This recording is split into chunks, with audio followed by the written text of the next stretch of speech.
Hey, my name is Rick Cantor. I'm going to host today on Archery Talk 101. Now, what we're going to talk about today is a little history of archery. That's something that is kind of interesting. How long has archery been around? And I've been able to trace back. The oldest known traces of archery was discovered in South Africa, dating back 64,000 years ago. That's amazing that long ago they have had archery. Uh, and then archaeologists digging in a Sri Lanka cave found what appeared to be a 48,000-year-old arrowhead crafted from animal bone.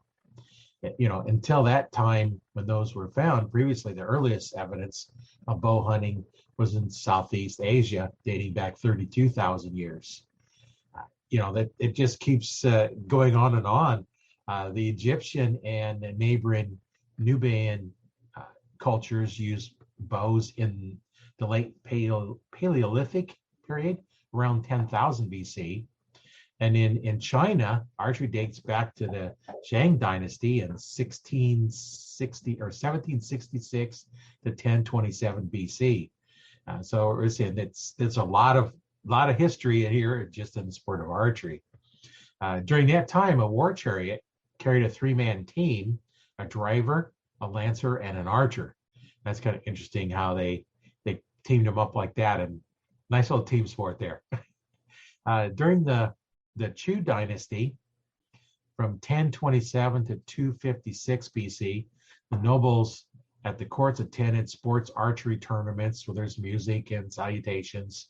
That was kind of more of a tournament type instead of war weapons at the time. So now, when the Chinese introduced archery to Japan in the 6th century, it had an overriding influence on later etiquette and techniques. One of Japan's martial arts was originally known as Koijitsu, the art of the bow. Now it's known as, Koendo. I don't know if I'm saying it right, but it's the way of the bow. The modern version of the bow, the archer used a series of steps before moving to the firing line.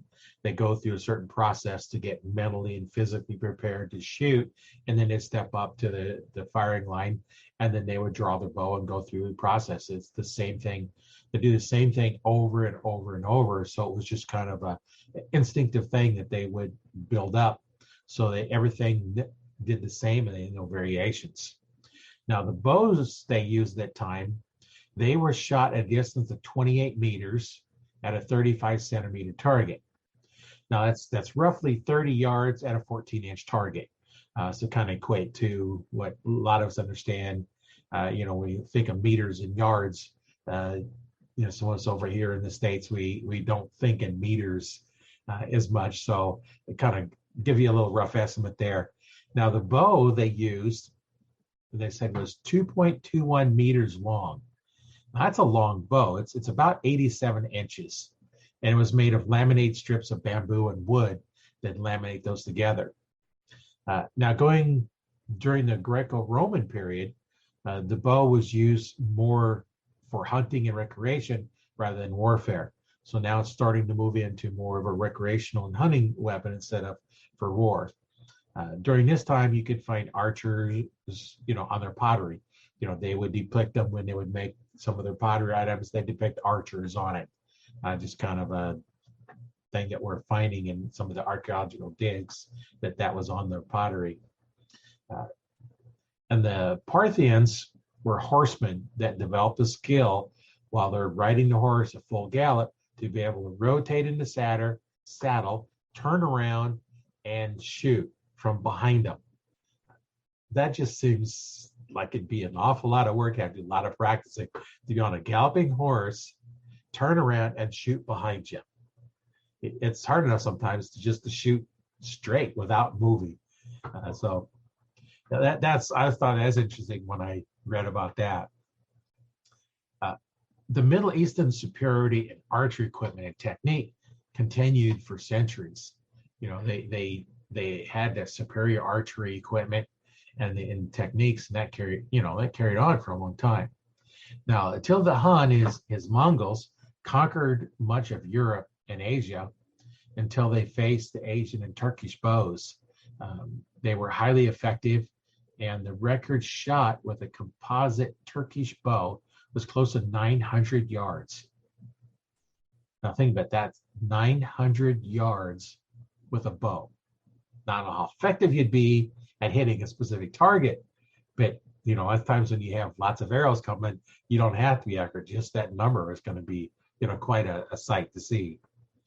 Now, those bows, the Turkish composite bows, had much more capability than the English U bow.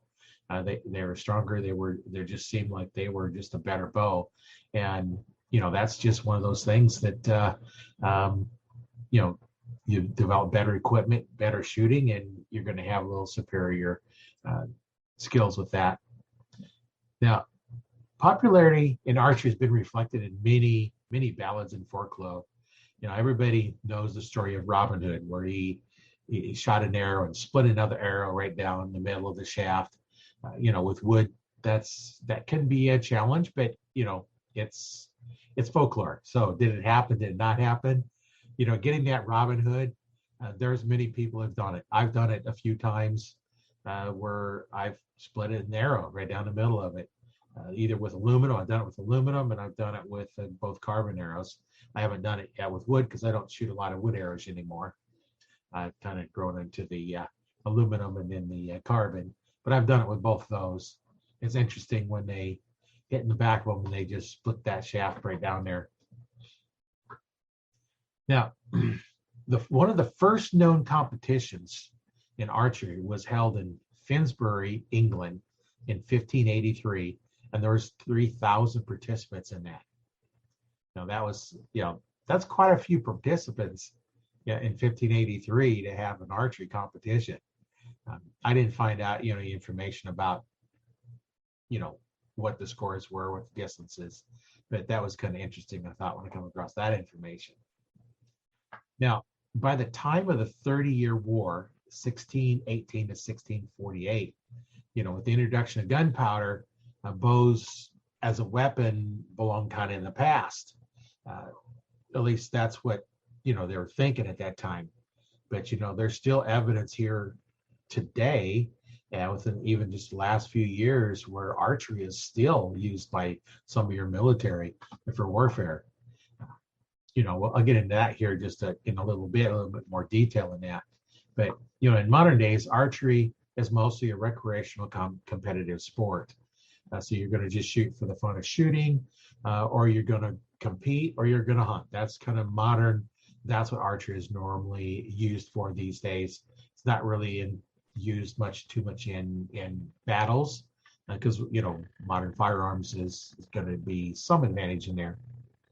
So let's go ahead and let's take a look now at some of the modern military uses of archery. The bow and arrow might be the right job, right tool for that job. So depending on what it is, there's certain situations where that could be a big advantage to have that bow and arrow, because it is quiet. You don't have the noise, the bang of a firearm going off. So it can be quiet. So I'm going to go over, I found some information. Some of it's about 3 years old, but that's still, not that far away. And what I found was in Taiwan, the ROC, the Mountain Company, has an archery unit. The unit's tactics are mostly ambush or hit and run. The dense forest in there and the heavy underbrush and mountainous terrain, the archery can be a real good weapon. Like you can basically, shoot and run, and you don't know where it's coming from. China uses crossbows for several operations, usually in border and civilian suppression, because it's quiet. It's a nice alternative to firearms at time. Now in Vietnam, during the Vietnam War, a group of Vietnamese soldiers, nationals, were in a group. They fought with the U.S. military. They used crossbows against the Viet Cong. Now, it was rumored that the Green Berets found these effective ambush and hit and run techniques, effective, but I haven't really found any evidence yet that they actually used them. The Green Berets used them, but the Vietnamese nationals, they use them because it is a quiet, effective weapon, especially at close range in jungle areas. Another modern usage. So your military groups have removed the bow as an assassination weapon, like we talked about just briefly earlier. Rifles are just better due to the range. You're not going to take a bow, which is quieter, but you have much shorter range. Are you going to be effective out to 100 yards? Are you going to be effective, 40 yards? How many of us can actually shoot accurately at 40 or 50 and keep them into, like a 6-inch group at those longer ranges? It takes a lot of practice. Now, when you're using, your snipers, they're going to be long range. They're going to be hundreds of yards away. And by the time you hear the sound, the shot has already impacted the point. You've already hit your target. Now, here's another situation that archery might be well used. Is like in civil unrest, in a suburban area where you don't want to blow up the city. You don't want to send in, missiles and stuff like that, because, it destroys pretty much anything, and you're indiscriminate what you're going to shoot at. So when a city is extremely hostile, a single building could be a potential hiding spot, explosives, etc. Where you're going in, without the boom of the guns, an archer on the rooftop can hit a target without making it obvious which building he's on. When you hear a sound, you can know where it's coming from. But that archer, you're not going to know until the arrow hits somewhere, and then you don't always know which direction it came from. He can easily release that arrow and run away, before an arrow makes its impact. You can shoot and move before they really know. Not relying on gunpowder makes them especially dangerous, as he can either recover or manufacture his own arrows with relative ease. One of the things I remember the show Red Dawn, where the gist of it, if you haven't watched it, it's kind of an interesting show. I watched the original one. They have another one, but the original one I think is a really good one, where forces a paratroop in, and these high school kids, they run off and they had a bow. One of the things they took was a bow, as well as other things. Nice thing about the bow is it's able to shoot at the enemy, and they didn't know which way it was coming from, and then run and hide. Now, back in 1961, the 19th Special Forces Group, based out of Draper, Utah, they had a demonstration where they videoed the effectiveness of a bow and arrow versus some firearms. Now, what they had done was they had took a box and filled it full of dirt. They had 2 cardboard dividers, so dividing the box up into 3 different sections. And it was probably, 6-8 inch wide box. It wasn't really very thick. And they shot at it with a 45 caliber, 1911 A1 45 caliber. And they shot at it with a 30 M1 carbine and a 30 caliber M1 rifle, which is basically the 30-06. And you think, that's a pretty powerful rifle. And then they shot at it with a recurve with a 2-blade broadhead. Now, here's the results. All 3 penetrated the box, which was, you'd expect that. All 3 penetrated that first layer of the divider. So that'd be the first third of the target. Now, the 30 carbine put a dent in the second cardboard inside of there. And the M1 rifle, which is the 30-06, it went all the way through both sections, but did not come out the back of the box. Now remember, this is filled with dirt. It's not really that thick. Now they shot at the box with a bow. And that bow not only penetrated all 3 sections, it come out the back by several inches. They didn't really show how far it come out, but it looked like it come out, probably, maybe 2 hand widths, but, maybe 8-10 inches, maybe 6 inches. It's enough that if you was leaning up a dirt bunker like that, that broadhead would come through, and it would be enough to do some damage to whatever's on the other side. So, you don't think about how much that bow can penetrate. one of the things that you look at, like these bulletproof vests, if they don't have that steel trauma plate in there, if it's just the Kevlar, it will stop the bullets. It will not stop an arrow. With that broadhead on there, it will penetrate because it cuts. You got to think about on those Kevlar vests. What is that? It's a fabric. They have to cut it. So they cut it with scissors and they sew it, where it'll stop a bullet because of the way it works, where you're cutting through it, broadheads go right through it. So they don't protect you. Bulletproof vests won't protect you against an arrow. So that's something to think about too. If you do have somebody with a bow, they will penetrate those stuffs. I know I had an arrow one time. I missed the target, and it stuck the arrow clear up to the fletching, and it was through a steel commercial door. It penetrated clear up there, and that was at 20 yards with a field tip at 70 pounds. And it penetrated that steel door, and that's a commercial door, not the commercial ones that are that they're nice and thick. It's not the residential ones that are fairly thin. And now there are some archers that really inspiring, inspirational to other archers. Now I'm going to give you an example of a guy that was born in 1982. His name is Matthew Stutzman. He was born with no arms, and he competed in the 2012 and 2016 Paralympics and won silver in 2012. Now, remember, he's drawn it with his legs. He has no arms. And then he has the release is by his jaw, and then he can just move his jaw and fire it.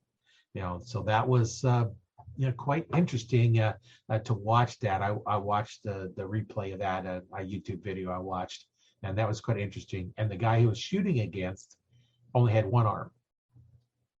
Now, I was at a competition here locally, and I seen two different guys walking around with a bow. One had the right arm missing, and the other one had the left arm missing, clear at the shoulder. So they only had one arm. They didn't have a stub or nothing, and they were shooting. And what they would do is there's a little chew tab or bite tab. They'd bite on that and then use the other arm to pull it out. And ready, they just release the jaw to shoot. I didn't ever see how they shot and how well they performed, because I was doing other things. I was helping put on the tournament, so I wasn't able to go through and actually watch them shooting and see how they did. But that was quite interesting. So just a little quick summary. The oldest known archery is 64,000 years ago, and it was South Africa, and can still be found, and it's still found in modern warfare. Up to a few years ago, there are still armies that are using crossbows and longbows. Now, archery today is mostly used for hunting, competition, recreation. It's not normally used in warfare. It's the problem with that is it's a little bit harder to carry a lot of ammo with you, and it takes longer to shoot. So, sometimes it's not really that, but archery is so much fun, and just doing for recreation is really, really nice to do. It's a lot of fun.